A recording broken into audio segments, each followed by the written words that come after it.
nampaknya kalian semua dalam keadaan sehat dan siap untuk berdiskusi dengan saya. Oke ya, silakan ditutup kembali.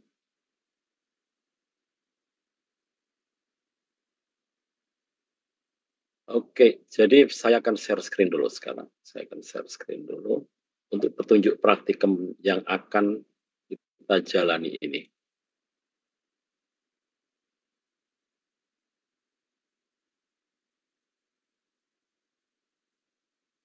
Ya, apakah kalian bisa membaca share screen dari saya ini dengan jelas di layar kalian? Bisa, Pak. Iya, Pak, bisa terbaca, Pak. Ya, baik, kita mulai. Jadi yang kita laksanakan seperti yang sudah saya bicarakan minggu lalu, ya, jadi ini adalah praktikum yang berbasisnya adalah problem based. Problem based learning itu sebenarnya bukan problem. Jadi sebenarnya adalah sistem yang sebenarnya, dan kita diminta untuk memahami yang ada di dalamnya. Memahami tidak hanya sekedar memahami prinsipnya, tapi bahkan sampai ke proses dan sistem yang ada di dalam itu, komponen-komponen yang ada di dalam itu. Nah, karena yang kita pelajari itu adalah software defined radio, berarti yang kita harus pahami adalah semua software apa yang dipakai secara real time itu. Kan seperti kita ketahui bersama ya, sekarang itu sudah hampir tidak ada lagi peralatan-peralatan canggih yang mengandalkan murni hardware. Sudah tidak ada lagi. Nah, sekarang yang murni software itu gitu. Jadi semua peralatan-peralatan sistem komunikasi itu bahkan sekarang basisnya adalah software gitu. Jadi semua berjalan di atas komputer gitu ya. Jadi ada komputer yang menjalankannya. Nah, itulah prinsip seperti itulah yang akan kita pelajari selama hampir satu semester ini. Jadi pada praktikum pertama ini tentu saja kita akan coba melihat sebenarnya sistem apa sih secara keseluruhan yang akan kita pelajari itu ya. Sistem yang bagaimana gitu. Yang akan kita runut, yang akan kita ulik dalamnya, yang akan kita pahami dalamnya. Tidak sekedar dipahami, benar-benar kamu bisa menangkapnya. Menangkap itu maknanya kamu bisa manfaatkan itu loh. Jadi kamu bisa selesai ini, kamu bisa ya kamu adakan inovasimu sendiri gitu misalnya, kamu punya ide yang lain, kamu tambahkan sedikit, jadilah sistem yang made in kamu gitu. Karena ini adalah yang saya ambilkan, ini ada bukan yang saya ambilkan contoh sebagai, bukan contoh. Tema praktikum ini adalah tema praktikum yang basisnya adalah freeware ya, open source itu. Sehingga kalian bisa menambahinya gitu. Menambahnya kemudian ya kalian tambahkan sesuatu yang sesuai dengan keinginan dan keperluannya, dan akan jadilah sistem yang bikinan kalian sendiri. Jadi seperti judulnya praktikum pertama ini adalah praktikum untuk mempersiapkan radio.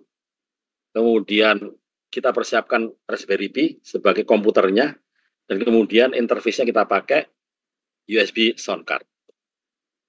Jadi sistem inilah yang kemudian membuat hardware-nya, ini hardware-nya. Tapi sekali lagi hardware saja tidak akan pernah bisa untuk menangkap sinyal yang kita harapkan. Karena sinyal yang kita harapkan adalah yang akan kita tangkap adalah sinyal digital itu. Karena sinyal digital bahwa radio harus, karena untuk menangkap carrier. Tapi dari carrier sampai ketemu baseband, dan dari baseband kemudian kita decode hasilnya, itu andalannya adalah murni program semua. Semuanya adalah program. Dan kalian tidak hanya sekedar sebagai orang yang hanya mampu setting saja, itu enggak. Kalian mengerti di dalamnya ini. Kalian mengerti di dalamnya. Kenapa? Bagaimana proses itu dilaksanakan oleh program ini gitu. Jadi tidak sekedar setting. Lupakanlah setting itu ya anak-anak waktu itu pekerjaan waktu SMA dulu lah. Waktu SMK dulu. Setting. Nah, sekarang kalian itu sudah sarjana gitu. Tidak sekedar setting, tapi mengerti apa yang di-set dan kamu bahkan mampu untuk membuatnya gitu. Mereplikanya gitu ya. Membuat replikanya bahkan itu bisa kamu lakukan sendiri. Ya. Jadi sistemnya ini Pratikum ini sebenarnya ada dua bagian. Yang satu adalah mempersiapkan, yang dipakai adalah Linux ya. Jadi operating system yang dipakai adalah Linux. Tapi ya saya sudah serahkan ke kalian lah, gitu, bahwa Linux sudah kalian pahami betul itu. Nah, Linux yang yang berjalan di atasnya Raspberry Pi. Jadi Linux yang berjalan di atasnya Raspberry Pi. Nah, ini adalah yang bagian pertama ini, itu adalah tata cara atau caranya kalau seandainya kalian inginkan. Bagaimana cara menghidupkan Raspberry sejak mulai pertama, ya, sejak mulai tidak hidup sama sekali itu. Tapi tidak kita bahas ini karena itu sudah menjadi, ya kalian sudah biasa lah memanfaatkan. Harusnya seperti itu. Kemudian yang akan kita bahas adalah ini. Saya langsung saja ke sini. Jadi, radio yang kita pakai itu adalah radio ini. Jadi ini foto radionya seperti ini. Jadi radio ICOM IC 718 ya, 718 seperti ini bentuknya. Dan di belakang itu ada interface-nya. Interface-nya itu terdiri dari, ini ada 13 pin.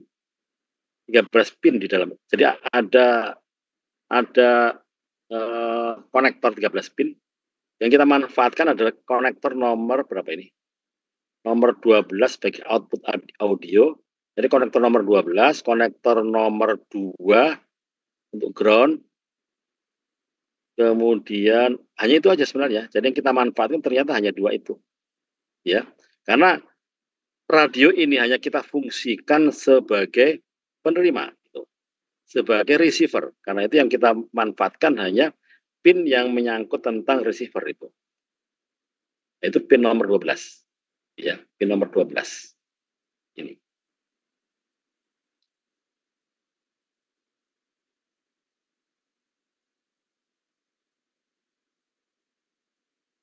Apakah kalian bisa melihat kursor, gerakan kursor ini ya? Kursor dari mouse saya bisa? Bisa, Pak. Bisa, Pak. Bisa, oke ya. Ya, selanjutnya. Nah, kemudian seperti biasa, jadi di situ ada pin nomor 12 ya, sebagai output audio, itu langsung nyambungnya ke input mikrofonnya USB sound card. Langsung masuk ke USB sound card itu. Nah, tentu saja ini mempunyai levelnya masih terlalu besar. Jadi di dalam Linux itu ada driver untuk menggerakkan USB sound card ini ya, dan driver itu bisa dikontrol oleh pemrograman kita gitu ya. Dan itu bisa kita atur levelnya, kita bisa atur, jadi kita bisa tambahkan atenuasi sehingga power yang keluar dari output audionya radio itu tidak terlalu besar dan tidak karena terlalu besar itu bisa distorsi, karena terlalu besar ya, itu bisa kita kecilkan itu. Jadi ada tata cara mengecilkan dan itu gampang. Karena semua basisnya adalah software. Nah, kemudian kita lanjutkan tentu saja antena ya. Ini di rumah saya gitu, karena itu yang antenanya ada di rumah saya gitu. Ya, terus kemudian kita hidupkan radio. Ini radio sudah saya hidupkan. Dan frekuensi berapa saja yang akan kita tangkap gitu ya. Jadi sinyal ini kan yang kita pelajari adalah bagaimana menangkap sinyal kecil dari sistem yang namanya WSPR. WSPR itu Weak Signal Propagation Report, WSPR. Itu saya ulangi lagi bahwa WSPR ini datang dari seluruh belahan bumi. Nah, semua modelnya beacon ya. Jadi beacon itu artinya bahwa memancarkan terus-menerus itu. Tapi karena dia digital, dia ada pewaktunya. Nah, pewaktunya itu, jadi si beacon ini dia memancar setiap menit genap. Jadi setiap menit genap itu seluruh dunia itu berkirim gitu ya. Jadi kemudian kalau kalian bertanya, Pak, seluruh dunia itu siapa? Apa kepentingannya? Ini semua adalah volunteer gitu ya, volunteer yang penyuka radio. Jadi volunteer ini semuanya. Dan itu sinyalnya itu banyak sekali di dunia ini gitu ya. Dan seluruh dunia betul itu.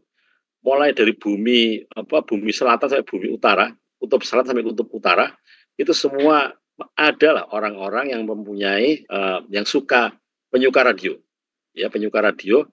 yang tujuannya untuk saling menginformasikan. Karena ya kalian nanti akan saya ajari lah bahwa sebenarnya kalau kalian pakai HF itu tergantung dari kondisi propagasi. Nah, kondisi propagasi itu macam-macam caranya caranya untuk memeriksa gitu ya. Nah, ini salah satu cara untuk memeriksa kondisi propagasi dari tempat di seluruh belahan di bumi ini dengan cara beacon di mana-mana. Nah, beacon di mana-mana kemudian kita tangkap di rumah saya di Surabaya dekat kampus gitu ya. Sehingga kemudian kita akan bisa tahu kondisi kesehatan propagasi antara tempatnya dia berkirim dengan receiver rumah saya. Seperti itu. Nah, frekuensinya berapa? Ini HF ini ya. Ini frekuensinya itu ada di pita 80 meter. Itu di frekuensinya di 3,5686. Di pita 60 meter, frekuensi detailnya ada di 5,2872 mega. Atau di pita 40 meter, itu frekuensinya ada di 7,0386 mega. Atau di pita 30 meter, itu frekuensinya ada di 10,1387 mega. Atau di pita 20 meter, frekuensi detailnya ada di 14,0956. Dan seterusnya ada 9 kemungkinan frekuensi. Ini yang akan kita tangkap nanti ya. Nah, saya pilih untuk kali ini, saya sudah siapkan itu di radio saya set di ini, di pita 21, pita 15 mega. Pita 15 meter atau di 21,0946. Nah, kita coba nanti tangkap sinyal-sinyal yang muncul di frekuensi ini ya. Jadi acara pertama akan kita coba untuk menangkap sinyal itu. Untuk sore ini gitu ya. Sore ini. Nah, nanti mungkin pada beberapa praktikum lagi nanti kalian akan saya berikan sehari semalam itu sinyalnya datang dari mana saja. Tentu akan saya berikan kepada kalian semua dan kalian saya bertugas untuk membuat statistiknya gitu. Datang dari negara mana saja. Kemudian yang paling banyak datang dari daerah mana. Kemudian yang paling besar sinyalnya kita tangkap di periode jam berapa. Nanti kalian akan saya beri tugas seperti itu. Ya. Tidak sekarang tapi hari ini hanya saya ingin tunjukkan sistemnya. Oke, kemudian jadi ini karena yang kita pakai itu frekuensi HF ya. Karena frekuensi HF itu kita ketahui besar mempunyai rentang antara berapa? HF itu mempunyai rentang antara 3 ini ya. Jadi antara 3 mega lah, 3 mega sampai 30 mega. Ini tambahan 1 ini kayak pemilu aja. Tambahan 1. 3 sampai 30 ya. Jadi HF itu antara 3 sampai 30 gitu. Ini tambahan 1. Ya, nanti tolong dibetulkan itu. Kalau seandainya kalian sudah download. Kan harapan saya kalian semua download ya. Sehingga kalian akan bisa mendapatkan file yang sama dengan yang saya baca ini. Jadi yang akan kita pakai adalah frekuensi HF. HF itu antara 3 sampai 30 gitu. Dan ini kesepakatan frekuensi kesepakatan ini dari orang-orang yang concern terhadap propagasi di HF itu. Nah, mereka mengirimkan beacon-nya dan kita akan terima. Nah, beacon itu bukan beacon analog tapi beacon digital dengan low bit rate. Jadi mereka mengirimkan beacon dengan bit rendah, sistem digital dengan bit rendah ya. Oke. Nah, ini sistemnya seperti ini. Jadi ini antena ada di rumah saya. Kemudian radio ini ada di tempat saya semua. Kemudian outputnya yang tadi itu yang 13 pin tadi itu masuk ke sini. Jadi masuk ke audio sound card ini. Nah, audio sound card ini masuk ke komputer. Dalam hal ini yang kita pakai adalah Raspberry Pi, ya. Raspberry Pi. Kemudian Yang saya pakai ini adalah benar-benar Raspberry Pi. Saya tidak mengandalkan laptop. Jadi Raspberry Pi ini saya fungsikan sebagai komputer sempurna. Jadi dia punya sistem dia punya dia punya peripheral untuk layar, dia punya peripheral untuk keyboard, untuk mouse. Jadi kayak komputer. Saya tidak mengontrol, tidak memanfaatkan Raspberry Pi dengan pertolongan laptop, enggak. Semua saya laksanakan dengan apa adanya Raspberry Pi ini. Jadi ada keyboardnya sendiri, keyboard Raspberry Pi, kemudian mouse-nya Raspberry Pi, layar Raspberry Pi. Nah, layar inilah yang kemudian saya proyeksikan. Jadi layar ini yang saya proyeksikan seperti kita bahas minggu lalu, kita proyeksikan lewat OBS, gitu ya, lewat Elgato. Jadi lewat si proyektor, bukan proyektor. Jadi kayak semacam peralatan untuk menyesuaikan antara output layar dengan OBS, gitu ya. Nah, OBS kemudian dengan Zoom. Nah, Zoom itu yang akan kalian baca, yang sedang kalian baca sekarang ini. Oke, nah itu yang akan kalian baca. Nah, yang saya laksanakan adalah, jadi hari ini itu ada 10 praktikum loh. Jadi praktikum yang pertama ini adalah saya masuk ke direktori yang namanya praktikum prat. Ini praktikum prat ya. Saya masuk ke praktikum prat. Kemudian dan seterusnya akan saya laksanakan, kalian akan mengikutinya gitu. Ya, dan seterusnya sampai akhirnya. Jadi di sini si Raspi ini dia akan menerima laptopnya ya?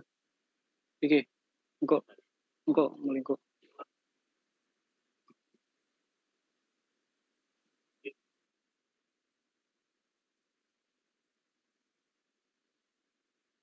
Di mute dulu. Suara kalian semua, jadi gini, saya ulangi lagi ya. Itu meskipun itu rumah kalian, ingat ya, meskipun rumah kalian, tapi ruang cyber ini sudah menjadi kelas kita.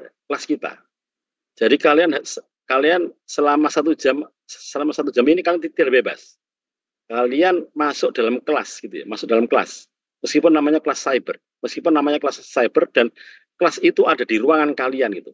Ruangan kalian, komputer kalian, tapi kalian sudah terikat dengan waktu dan terikat dengan jadwal, meskipun ini modelnya pendidikan jarak jauh gitu ya. Jadi sekali lagi perhatikan, kalian jangan sampai keluar suara di situ. Sangat mengganggu. Dan ini kita sudah upayakan sistem yang sebaik-baiknya untuk sistem model pendidikan jarak jauh yang sangat terbatas ini. Kita yakini bahwa pendidikan jarak jauh itu sangat tidak bisa dibandingkan dengan pendidikan langsung face to face ya. Tapi saya berupaya untuk tetap bisa memanfaatkan model PJJ ini agar sama seperti teman-teman kalian yang face to face. Tapi syaratnya tolong jangan sampai ada suara gitu. Itu ada suara sudah langsung fokus kita akan berubah ya. Kita dalam situasi yang sangat rentan sekarang ini. Karena apa? Ya karena tadi itu, karena kita PJJ gitu. Oke ya. Saya lanjutkan sekarang.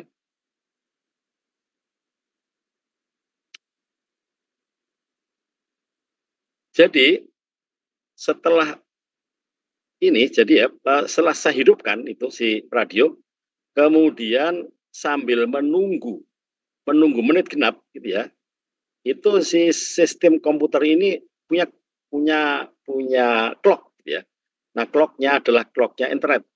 Diharapkan clock internet itu ya mempunyai standar yang sama meskipun tidak sampai ke order mikro ya, tidak sampai ke order mikro detik lah, enggak. Tapi untuk detik saja dia masih sinkron lah. Nanti akan lihat. Jadi kalian bisa cocokkan dengan waktu yang ada di laptop kalian masing-masing. Ya, kapan si program ini menerima dan memasukkan ke memorinya gitu. Jadi semua data yang dari radio itu kemudian masuk ke memori sepanjang 114 detik. Nah, selama 114 detik ini dia menyimpan data itu.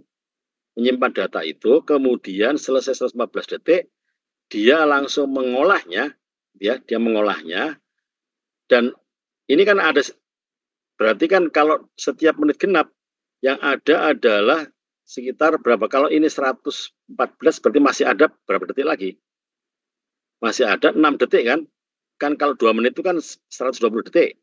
Dan ini ngerekamnya itu, ngerekam itu maksudnya memasukkan semua ke memorinya, ke buffernya Raspberry Pi. Jadi Raspberry Pi itu sekarang saya fungsinya sebagai penyimpan gitu ya, penyimpan sementara data sepanjang 114 detik. Kemudian dari situ selesai itu langsung didekode gitu. Dengan segala persoalan yang panjang banget nanti akan kita bahas selama satu semester. Apa yang dilakukan selama 6 detik saja. Dan itu harus selesai dalam 6 detik. Karena apa? Karena di menit genap berikutnya kita harus sudah menerima data baru. Ya. Jadi sebisa-bisanya proses dekode itu tidak boleh lebih dari 6 detik. Oke, dan itu akan kita lihat, coba kita lihat. Semoga si sinyalnya ada dan bisa kita lihat dan kalian bisa melihatnya. Hasilnya mana? Dan yang paling penting ini. Coba ini kalian catat ya. Coba kalian catat ini. Ini. Coba kalian catat. Meskipun sudah ada foto lah itu ya. Jadi nanti kalau seandainya saya bisa menerima sinyal, entah dari mana, dari belahan bumi mana, coba kalian cari bahwa sinyal itu datang dari mana. Nanti saya ajari dan saya beri tugas. Ingat ini, kalian catat ini, www.lefinecentral.com/ham/grid_square.php. Nah, itu nanti kalian masukkan Maidenhead. Jadi Maidenhead itu adalah salah satu cara untuk menentukan posisi ya. Standar Maidenhead, nanti kalian akan memasukkan itu di sini dan kalian langsung oleh program ini akan dirubah menjadi Google, oleh peta Google. Nah, dari situ kalian akan mengetahui posisi di mana sinyal ini dipancarkan dari mana dan diterima di rumah saya. Rumah saya di Surabaya dekat kampus. Ya. Nah, kemudian ya kalian sudah tahu bahwa saya sudah cerita tadi bahwa sinyal yang saya tunggu, yang saya tunggu itu adalah sinyal 21 mega. Sinyal yang berapa? 15 meter atau 21 mega tadi ya. Kemudian apalagi sudah cukup itu. Ya, setelah itu coba saya akan pindah ke posisi ini sekarang. Jadi saya akan pindah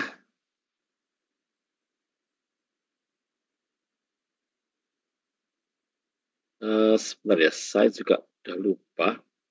Ini oke.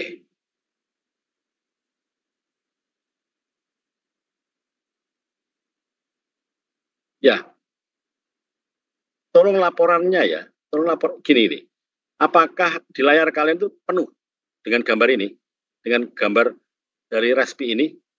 Layar Raspi ini apakah ada di layar laptopmu sekarang? Iya, Pak, ada, Pak. Penuh ya? Raspi. Iya. Penuh. Ada file-file gitu, Pak. Iya, enggak, maksud saya seperti yang, jadi saya sekarang berada di mukanya Raspi sekarang. Artinya saya ingin yakinkan kalian, ini saya kan 2 tahun yang lalu, ini saya ingin yakinkan kalian bisa melihat ini. Misalnya begini, jadi layar kalian juga penuh kan ya? Penuh.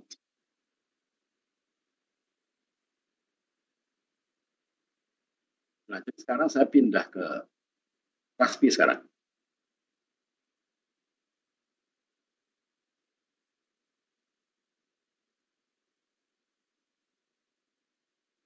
Kalian bisa melihatnya ya? Bisa.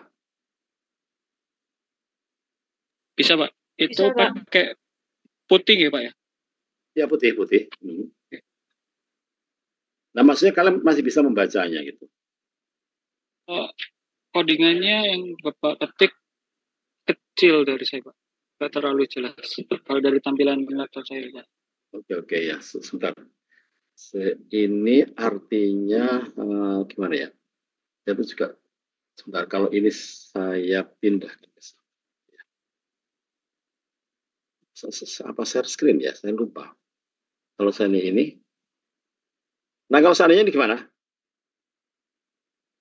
Kalau ini OBS ya, nggak bisa satu layar ini ya. Nggak bisa, Pak. Mending yang tadi tuh, Pak. Tapi Yang tadi kan? iya, Yang tadi ya. Yang tadi itunya saya besarkan itu, apa fontnya saya besarkan ya. Ini sorry saya kan sudah lama nggak pakai ini. Ini kan sama pandemi kemarin. Oke, ini saya besarkan aja kalau gitu. Besarkan.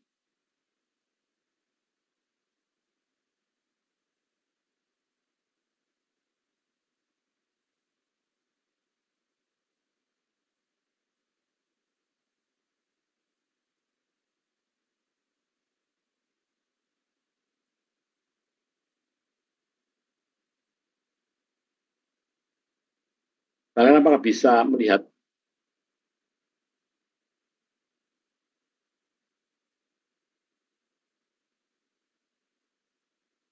Bisa kalian lihat ya ini? Masih bisa terlihat di layar kalian? Gerakan dari kursor saya. siap terlihat. Masih bisa ya? Oke. Terima kasih. Kita jalan aja kalau gitu. Ya, jadi di petunjuk praktikummu itu kan harus masuk ke ini. Jadi setelah di apa tadi itu, ya ini ya. Ini kan ada beberapa ini. Jadi ada 1 minus praktikum. Ini ada 10. Jadi setiap kali praktikum, mata praktikum itu ada 1 folder. Nah, folder hari ini itu ini pakai 1 praktikum ini. Saya menunjukkan ini karena kalian pun juga bisa melihatnya. Kalian bisa download sendiri itu, ya. Cuma dalam hal ini saya akan lakukan itu. Yang melakukan itu saya di Raspberry saya dan kalian melihat di laptop kalian. Ya. Oke.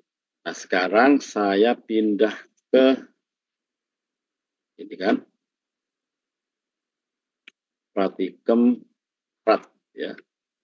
Ini. Nah, kemudian ini setelah saya compile, ya, setelah saya compile, ini kan saya mempunyai ini, dan itu bisa langsung dijalankan ini. Jadi WSPRD ini adalah semacam aplikasi. Benar bukan aplikasi, ini adalah hasil pemrograman kita sendiri, gitu ya.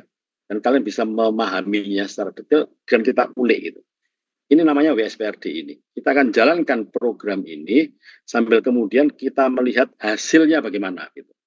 Ya. Tadi sudah saya jelaskan bahwa yang akan muncul adalah ini kita sedang semacam mancing gitu loh, mancing gitu ya. Jadi mancing setiap kali menit genap kita tunggu gitu ya. Jadi si Raspi ini dia akan memasukkan semua data selama 114 detik. Nah, kemudian selesai 114 detik kemudian didekode. Gagal, dia ngerekam lagi. Gitu. Gagal, ngerekam lagi, gitu ya, dan seterusnya. Berusaha bukan ngerekam, memasukkan dia ke buffer. Gitu ya. Buffernya apa? Ya buffernya komputer. Komputernya apa? Ya Raspberry Pi yang kita pakai, komputer kecil. Coba sekarang, saya akan buka lagi.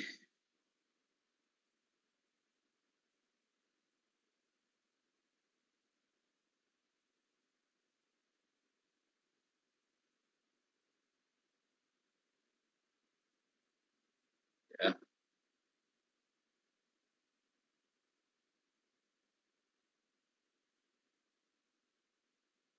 Nah, tolong disinkronkan ya.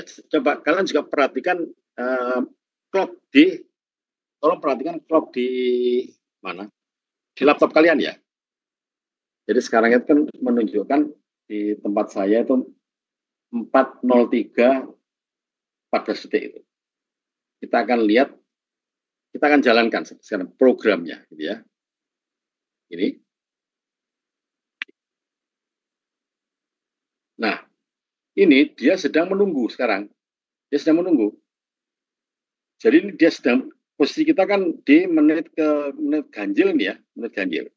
Nah, nanti begitu ini menginjak ke 4 gitu ya, menginjak ke menit ke-4, dia akan langsung secara program itu dia akan langsung masukkan buffernya, itu akan menerima data dari radio. Dan itu selama 114 detik. Kemudian setelah itu dia langsung mendekode-nya. Nah, apakah sukses apakah gagal? Coba sekarang ini ya. Jadi pas di menit ke berapa ini? Menit kedua, menit keempat ya. Kemudian dia langsung rekam dia. Rekam, kita tunggu sekarang hasilnya apa. Itu aja sebenarnya. Itu hasilnya apa. Dan ini selama 114 detik itu. Nah, ya sambil kalau ada pertanyaan silakan sambil menunggu apa hasilnya ini. Dan ini saya laksanakan sesungguhnya ini karena kita benar-benar nunggu sinyal yang beneran ini. Ya apakah sukses apa tidak, ya kita tidak tahu. Semoga saja ada sinyal yang benar-benar ada gitu. Kita lihat, kita tunggu. Itu kan sekarang sudah detik ke-47 ya. Menitnya masih menit keempat, kemudian detiknya ke-58 dan itu terus berjalan.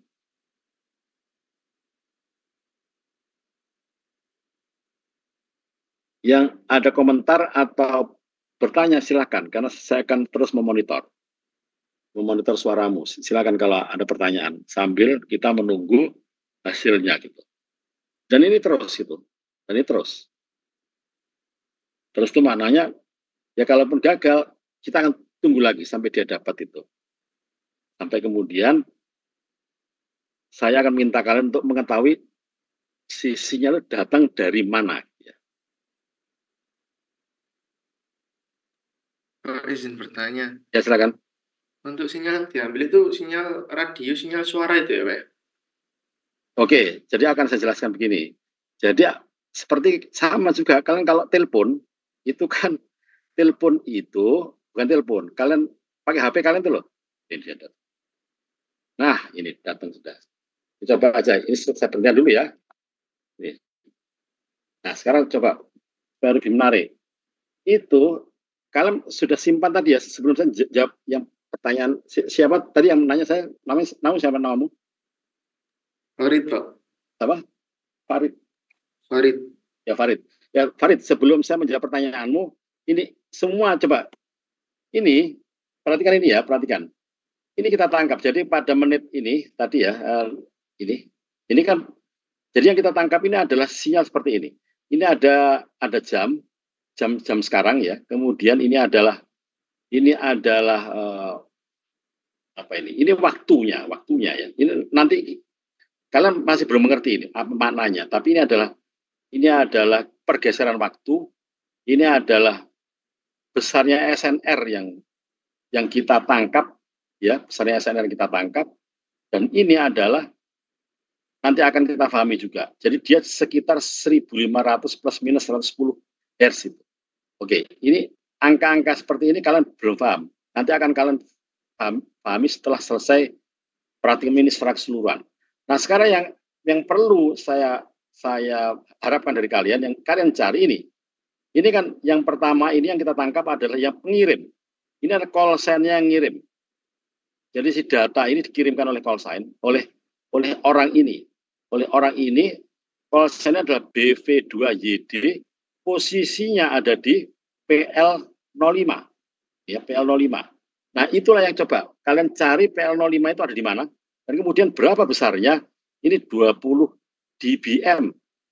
Jadi dia itu mengirimkan sinyal ini, dia sinyal untuk mengirimkan ini, dia itu mengirimkan ini aja. Jadi mengirimkan siapa dia, posisinya di mana, dan berapa power sinyalnya, itu 20 dBm. 20 dBm itu mungkin sekitar 0,1 watt ya. Jadi cuma berapa sih? 100 miliwatt lah ini ya. Atau 23 dBm. Coba cari. Nanti di HP-mu atau di komputermu dBm 2 watt gitu. Jadi cari di internet itu ada kalkulator dari dBm ke watt. Nanti akan ketemu. 27 dBm itu berapa watt? 23 dBm itu berapa watt? 20 dBm itu berapa watt? Nah, sekarang tugasmu adalah PL05 itu ada di mana? Coba, ayo semua mencarinya dan menjawabnya sekarang. PL05 ada di mana? Gitu ya. Atau OM20 ada di mana? Coba, dicari. Masuk dulu ke alamat tadi itu. Pak Titon, Enggak? Ya, mau ya. tanya untuk di alamat yang tadi kan ada enter any address, city, state, and or zip. Nah itu kita isi apa ya Pak? Kalau boleh tahu Pak. Ya, itu yang kamu isikan yang ini, yang apa sini? Apa aja tadi? Call sign ya? Apa aja tadi? Call sign kan yang B2YD itu kan, ya Pak. Ya. Nah untuk yang enter any address, city, state, or zip itu diisi apa Pak? Kalau dari website yang tadi Bapak kirim. Boleh. Di situ ada Maidenhead, ada Maidenhead yang dikirimkan, coba.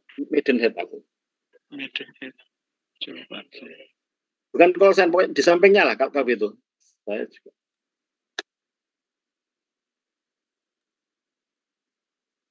Bukan call sign pokoknya itu, bukan call sign. Yang sampingnya. Pak Titon, Ya. saya dapat lokasinya di Taipei untuk PL05. Ya, benar. Jadi BV2YD itu memang orang Taipei itu. Oke. Itu ya semua mencari yang sama gitu ya. Semua mencari yang sama supaya memahami betul makna dari. Oke, yang kemudian makna dari ini. Kemudian yang ini. OM20 itu mana? Di Swining, di Cina juga Pak Titon. Cina, oke. Ya. Oke, harapan saya semua juga mencarinya ya gitu ya. Jadi semua mengerti gitu. Yang kita cari itu. Jadi artinya bahwa, nah coba sekarang cari 20 dBm itu berapa watt? Supaya bisa membayangkan bahwa cuma segitu watt, sinyal bisa sampai ke Surabaya gitu. Cari apa dBm ke watt itu kalkulator yang ada di internet. Kalau dari saya ketemunya 0,1 watt Pak, 20 dBm. 20 dBm 0,1 watt ya, 0,1 iya. Jadi 100 miliwatt ya. Ya, 100 miliwatt. Kemudian 23 berapa? Itu lupa.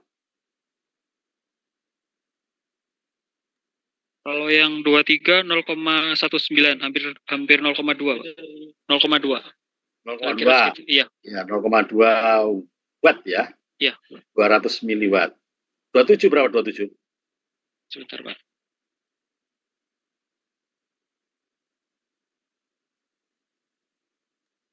Uh, 0,501 Pak. Ya, 0,5. Oke. Jadi artinya kalian bisa bayangkan hanya dengan 0,5 watt lah yang paling gede ya. Itu bisa berkirim sesuatu lah, berkirim message dari Cina. Itu kan ini Cina daratan kalau nggak salah ya, OM20 dia. Cina daratan ya? Iya betul Pak, di daratan. OM20. Kalau yang PL itu kan Cina Taipei itu ya. Kita coba cari yang lain. Oke ya, jadi artinya hanya dengan setengah watt itu ternyata message itu bisa dikirim sampai ke Surabaya gitu loh. Seperti itu yang ingin saya sampaikan ya. Oke. Ya semoga semua bisa mencarinya. Saya ingin melanjutkan ya, siapa tahu kita dapat yang lebih jauh lagi. Kita lanjutkan ya. Oke, sambil tadi menjawab pertanyaan Farid. Ya.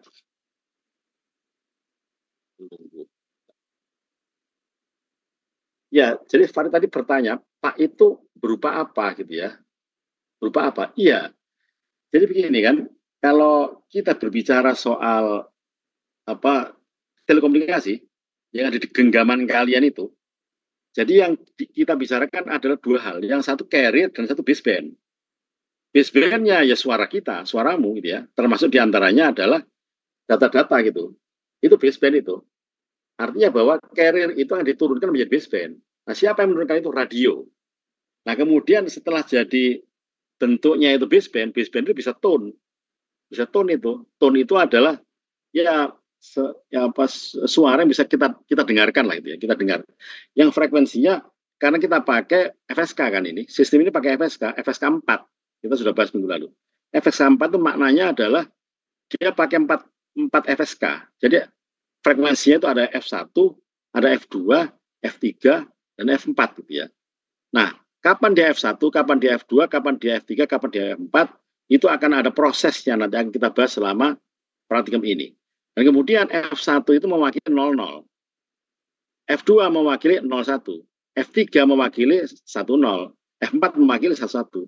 Itulah yang kemudian itu disatukan menjadi sistem, menjadi satu yang bisa terbaca dan yang sedang kita baca tadi itu. Artinya mereka itu berkirim sesuatu dari tempat yang jauh sekali dengan watt yang sangat kecil, dengan bandwidth yang sangat sempit, ya. Kita sudah tidak tahu apakah ya, rasanya saya sudah ingat, sudah sampaikan, meskipun nanti akan kita bahas lagi, bahwa bandwidth-nya itu jarak antara F1 dan F2 itu hanya 1,5 Hz. Bayangin coba. Sehingga kalau 4, ada 4 frekuensi, itu bandwidth secara keseluruhan itu tidak lebih dari 6 Hz. 6 Hz ya, bukan 6 kHz, bukan 6 MHz itu. Hanya 6 Hz saja gitu loh. Nah itulah kemudian makanya praktikum ini menjadi sangat menarik, yang akan membuat kalian sebagai orang telekomunikasi itu mampu benar-benar tidak ada sesuatu yang wah gitu loh. Ya bahwa kalian bisa mengirimkan gambar, bisa ya karena memang bandwidth-nya tidak 6 Hz, tapi 2 mega gitu. Ya tentu saja dengan bandwidth 2 mega itu kalian bisa mengirimkan sesuatu yang lebih banyak gitu ya. Itu sebenarnya yang ingin saya sampaikan, dan yang dilakukan itu sama persis. Apa yang dilakukan oleh HP-mu dan apa yang dilakukan oleh sistem ini sama persis itu. Dan akan kita bahas selama pertemuan 1 semester ini. Kita tunggu. Kita masih tunggu. Itu ya, jadi Farid, bahwa yang diterima itu adalah tone. Nah, tone itulah kemudian yang direkam di buffer, disimpan di buffer. Di buffernya mana? Di buffernya Raspberry. Nah, buffernya Raspberry itulah kemudian dalam waktu tidak lebih dari 6 detik, kemudian didekode gitu. Keluarlah tadi itu, keluarlah message yang dikirimkan entah dari mana tadi itu. Nah, kita coba lihat yang lain. Nah, ini datang lagi jauh ini. Saya berhentikan aja dulu. Coba kan sekarang ini, tolong ini ada, tolong OK03 mana itu? Yang ini aja dulu. Kalau yang bawah ini agak membingungkan ya, agak membingungkan. Bisa aja membingungkan karena mereka mengirimnya juga bingung atau salah. Tolong yang ini aja. Yang OK03 dari mana OK03 itu? Kemudian OK03, OM20, PK04, dan PM74 ini ya, coba dicari. Coba semuanya.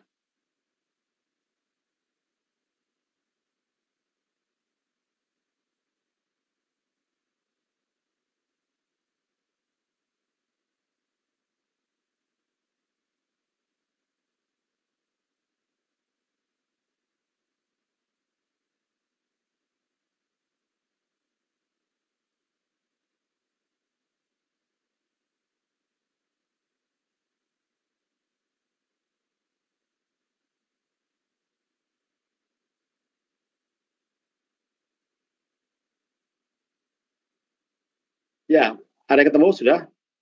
Dibuka lagi yang tadi. Coba yang lain sekarang. Tadi kan siapa tadi yang sudah menjawab itu? Iya, yang Pak. lain coba ikut. Saya, Pak. Sudah Ya. ketemu, Pak. Untuk yang mana? PM74. PM74 mana? Itu daerah Osaka, Pak. Ya betul.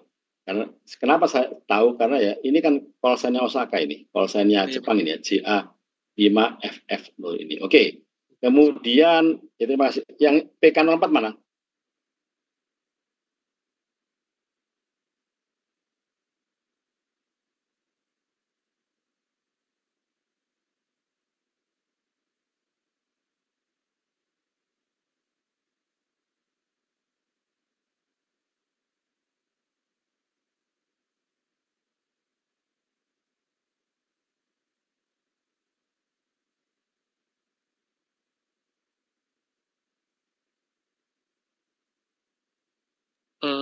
Ya Pak, Ya, untuk yang PK04 dari Manila ini Pak, dari gambarnya. PK04 Manila ya? Iya. Jadi nggak jauh. Oke, PK04 Manila, berarti dekat situ aja. Saya lupa ya soalnya apa. Polsanya. Kemudian yang OM20 tadi sudah ya? OM20 tadi Cina kayaknya ya. OM20 tadi.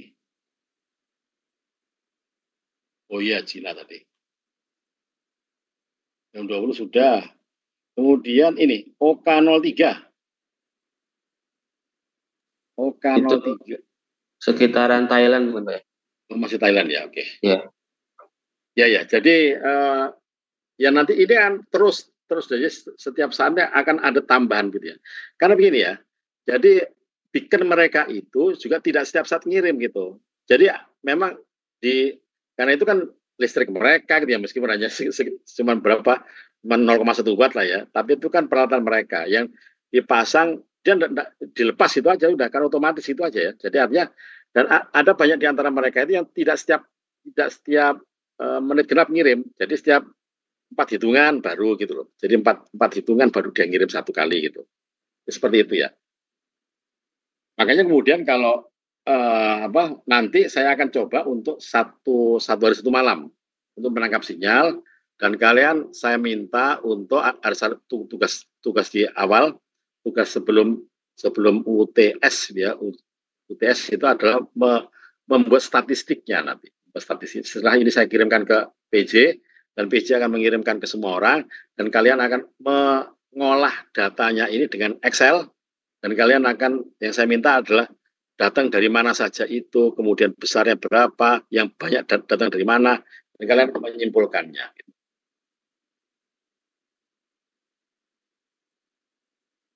Gitu ya, jadi sambil ini saya jalankan lagi.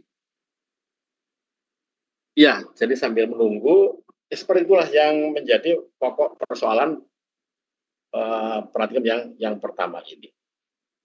Jadi sekali lagi bahwa sistem ini kelihatan sederhana, tapi sistem yang sangat-sangat sangat panjang dan complicated itu. Dan itu menjadi dasar dari sistem komunikasi digital. Bahkan yang ada di genggamanmu itu. Cuma kenapa ini bisa dilihat? Karena memang pelan, karena low bit rate gitu ya. Jadi low bit rate itu ya bisa manifestasinya adalah low bandwidth itu. Jadi bandwidth juga bandwidthnya itu juga bandwidth sempit itu. Jadi bandwidth yang jadi bandwidth sempit lah. Kalau band itu kan band lebar, band sempit itu ya channel sempit lah bahasa Inggrisnya ya. Jadi karena bandwidthnya sempit, berarti data yang dikirimkan juga sedikit, tapi bisa kemudian kenapa bisa sangat kecil? Karena dan bisa jauh karena low bit rate itu. Jadi low bit rate itu kalau dibarengi dengan power yang terus jadi low bit rate dibarengi dengan bandwidth yang sempit pun ini ternyata bisa mengirimkan data yang sangat jauh. Sebenarnya kesimpulannya gitu. Dan itulah sistem telekomunikasi. Jadi kalau kita bisa makanya kemudian pada saat kita membahas tentang telekomunikasi, itu yang kita perlukan adalah tujuan dari komunikasi itu apa. Apakah kita mengirimkan data cepat? Apakah kita ingin mengirimkan yang penting itu sampai jauh? Atau datanya itu lebar, datanya itu banyak, tapi dikirimkan di tempat yang dekat. Itu menjadi pilihan. Kan tidak semua orang itu mempunyai tujuan yang sama untuk berkomunikasi. Apakah dia untuk jauh, apakah dia itu untuk banyak. Jadi banyak dan jauh itu adalah 2 parameter. Ingat ya, banyak dan jauh, 2 parameter yang sangat berbeda dan berlawanan. Nah itu kompromi pasti. Kita orang telekomunikasi itu selalu kompromi, ya. Karena hubungannya dengan kalau untuk jauh kita tidak bisa lebar, kan ya. Kalau dekat itu memang kita bisa kirim data secepat-cepatnya, tapi dia tidak bisa jauh karena bandwidth lebar itu kita tidak bisa kirimkan jauh. Bandwidth sempit kita bisa kirimkan jauh. Jadi makanya antara bandwidth dan apa ya tadi dan jarak itu adalah dua hal yang kadang berlawanan itu ya. Berlawanan. Kita orang telekomunikasi itu mesti apa wise gitu. Jadi orang telekomunikasi itu harusnya benar-benar wise atau bijaksana dalam menentukan apa tujuan dari sistem komunikasi yang kita desain. Ya. Ini datang lagi dia. Oh, dia kayak seperti ini ya. Ini gagal dia. Jadi mungkin ada sinyal lebih kecil banget gitu. Kan ini ada kemampuan maksimumnya. Ya, kemampuan maksimumnya itu tidak bisa di bawah berapa ya? Mungkin sekitar minus 28 desibel mungkin ya. Di bawah itu dia sudah tidak mampu lagi. Jadi SNR-nya, ini kan kita menangkap SNR ya. Ini kan dari contohnya itu ya. Dari contoh kamu ini sudah kita tangkap ini ya. Ini kan kalau kalian lihat, ini SNR ini. Ini. Jadi ini SNR ini. Nah, ini gede ini, SNR ini. Gede ini, 2,2 desibel SNR-nya. Dan ini minus ini. Minus. Ini SNR. Oh, sorry. Maaf, salah. Lihat. Ini. Sorry, ini nih. Ya, saya maksud itu. Minus 17, minus 28, minus 20, minus 23. Ini SNR-nya yang kita tangkap gitu ya. Sinyal to noise ratio yang kita tangkap. Ini. Sehingga nanti pada praktikum ini kita akan bagaimana cara menghitung sinyal to noise ratio-nya. Jadi bagaimana angka-angka ini kita dapatkan. Itu akan menjadi dasar dari praktikum yang akan kita laksanakan nanti. Ya.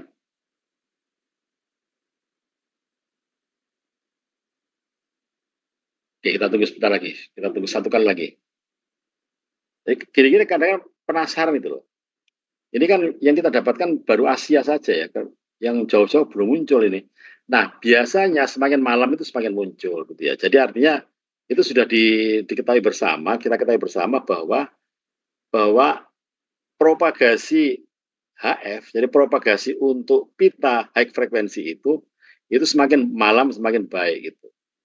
Siang semakin buruk gitu. Jadi kalau yang jauh ya, utamanya untuk yang jarak jauh. Ini gagal lagi kan? Nah, gagal lagi, ngerekam lagi dia gitu. Kita tunggu lagi. Ini gagal ini dia, gagal untuk mendekode ya. Jadi tidak serta-merta otomatis dapat, enggak. Bisa jadi terlalu kecil sinyal, bisa jadi datang tapi terlalu kecil. Sehingga si sistem tidak mampu untuk mendekode-nya. Nah, karena tidak mampu, ini kan not decode itu. Kan dia tidak mampu ya sudah. Ya kita angkat tangan udah. Nunggu lagi gitu. Kita tunggu sekarang. Sampai kita dapatkan lagi selesai program ini. Ya, silakan kalau ada pertanyaan. Sambil nunggu sinyal yang akan datang ini. Ini baru Asia yang datang ini. Nah, kalau semakin malam itu menjadi semakin jauh. Jadi Eropa, Amerika gitu ya, mungkin malam baru muncul. Ya. Dan ini sesuai dengan memang teori propagasinya HF. HF itu memang semakin malam dia semakin baik gitu. Kondisinya semakin baik.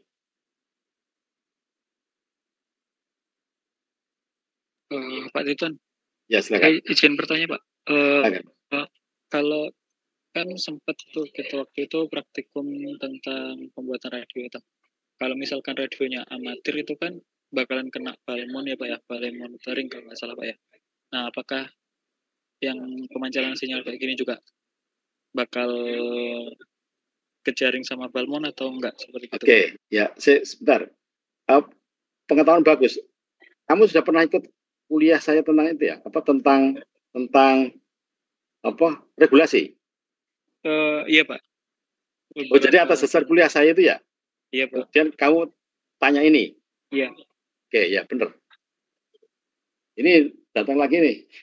Oke, ini saya tempatkan dulu ya.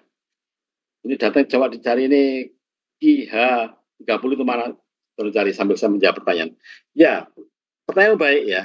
Bahwa Pak, apakah gak bahaya? Pak kan gitu ya. Bapak dulu cerita bahwa kita tidak boleh, hati-hati. Yang saya sampaikan itu yang berdasarkan undang-undang adalah kita tidak boleh memancar. Memancar tidak boleh. pemancar itu harus ada izinnya, itu jelas itu. Yang ikut kuliah saya itu sudah jelas itu. Bahwa mancar itu tanpa izin itu masuk bui. Tapi kalau sistem penerima tidak perkara itu ya. Sistem penerima tidak perkara. Jadi apalagi yang itu sama dengan kalian mendengarkan radio ini sebenarnya. Kalian mendengarkan radio, cuma radio ini ada radio khusus itu, radio untuk keperluan khusus. Sehingga tidak ada hubungannya dengan Pak. Kan kita itu tidak boleh ngopeng katanya. Kalau ngopeng itu katanya ditangkap polisi. Enggak juga. Karena ini informasinya ini bukan informasi rahasia. Jadi amatir radio itu ada standarnya. Yang dikatakan sebagai amatir radio adalah mengirimkan data yang bukan rahasia. Itu amatir radio. Semua boleh mendengarkan amatir radio itu. Meskipun dia kalau mancar tetap aja harus ada izin. Nah, izinnya berupa apa? Call sign. Itu. Makanya kemudian di sini ada call sign-nya. Yang pertama yang tadi saya sebutkan adalah call sign. Toh. Ini call sign. VK4JBY ini kan call sign. Call sign itu sama dengan izin sebenarnya itu. Nah, jadi kalau dulu waktu kalian ikut kuliah saya, itu kan ada istilah izin stasiun radio, ISR ya. Nah, ISR itu untuk yang komersial, katakan gitu ya. Nah, untuk yang amatir radio itu juga harus, artinya secara umum semua pemancar itu harus ada ISR-nya, ISR ya, izin stasiun radio, izin mancar gitu. Nah, untuk amatir radio itu bentuknya bukan izin ISR tapi call sign yang pribadi. Jadi kalian itu mempunyai lisensi, harus punya lisensi agar supaya boleh mancar ya. Tapi kalau ngopeng mendengarkan boleh, karena statusnya semua dipancarkan oleh, apalagi ini kan tadi ada 9 frekuensi ya. Nah, 9 frekuensi itu adalah dialokasi amatir radio gitu. Sehingga bisa dipastikan, kalau kalian takut, bisa dipastikan bahwa itu semua bukan data rahasia, bukan konten rahasia yang menjadi dasar dari proses pengiriman data yang memakai frekuensinya amatir. Jadi frekuensi amatir itu adalah frekuensi yang dipakai untuk amatir radio, asalkan dia mempunyai lisensi. Ya. Nah, lisensi dalam bentuk call sign tadi itu. Itu ya, itu jawabannya. Jadi artinya karena kamu tidak mancar itu kalau kalian baca ini juga ada di sini ya, mungkin di petunjuk pratikum ya. Kenapa saya tekankan pada penerimaan saja gitu? Kenapa tidak pratikum ini? Kenapa tidak ada pengirimannya gitu? Ya tadi itu, karena pengirimannya itu yang mempunyai hak kan hanya saya, karena saya mempunyai call sign gitu ya. Kalau kalian hanya berhak untuk mendengarkan gitu. Gitu ya. Siapa? Imam tadi ya yang tanya ya. Iya Pak, baik Pak. Terima kasih Pak ditanya. Nah ini saya coba ini VK4JBY. Ada yang nyoba nyari? Di Australia, Pak. Australia ya, QH30 ya. Ya, QH30. Oke. QH30 itu Australia. Nah begitulah yang sebenarnya yang sedang. Jadi artinya sinyal beneran gitu ya. Jadi bukan simulasi. Ini saya katakan sinyal itu sinyal beneran, bukan simulasi. Dan proses dekodenya itu persis sama dengan proses dekode yang ada di HP genggaman kalian. Cuma ini datanya pelan gitu. Karena data pelan masih mampu untuk kita pelajari dan kita lihat dengan seksama pelan-pelan gitu. Jadi seperti itulah menjadi filosofi dasar dari praktikum yang sedang kita lakukan ini. Oke, sebelum saya tutup, apakah ada pertanyaan lagi?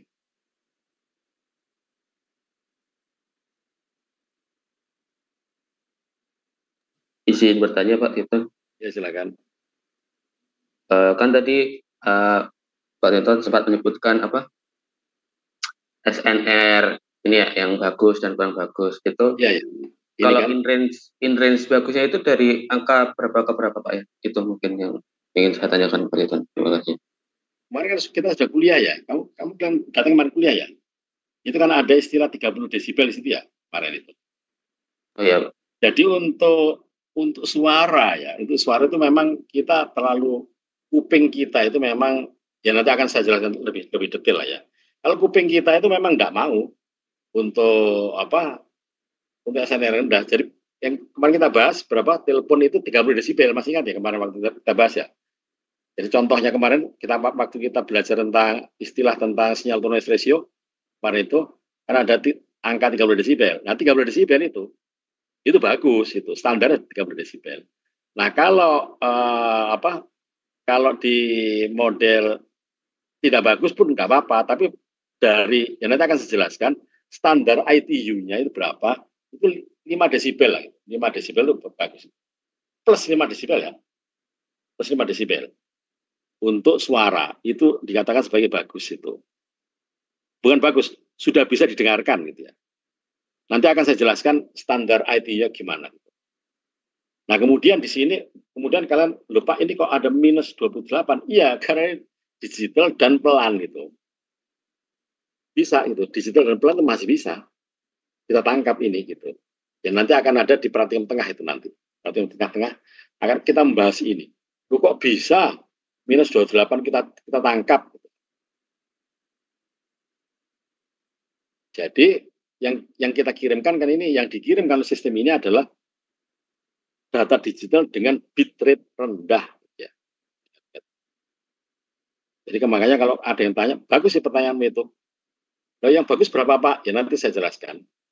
Yang bagus ya kemarin 30 desibel, bagus itu. Contoh kemarin kan, ya paling-paling 5 desibel lah. Itu ada standarnya, standar ITU. 5 desibel masih bagus. Meskipun itu tidak seperti kalian mendengar FM stereo, kan FM stereo 30 desibel itu. FM stereo itu.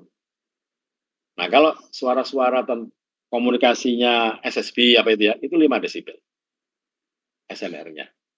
Jadi komunikasinya di kapal laut, komunikasinya di antara pilot dengan itu antara pilot itu 5 desibel sudah bagus. Antara pilot dengan menara pengawas itu 5 desibel sudah bagus. Tapi kalau musiknya enak didengar ya harus 30 desibel itu. 30. Ya. Baik, terima kasih Pak. Yang lain ada lagi pertanyaannya?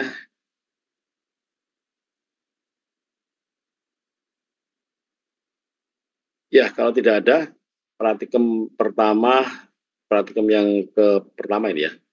Meskipun ini kita bertemu yang ketiga kalinya. Yang pertama selesai, kita jumpa lagi praktikum kedua minggu depan. Sebelum saya tutup, Assalamualaikum warahmatullahi wabarakatuh. Waalaikumsalam warahmatullahi wabarakatuh. Terima kasih Pak. Waalaikumsalam warahmatullahi wabarakatuh. Terima kasih Pak. Iya, terima kasih.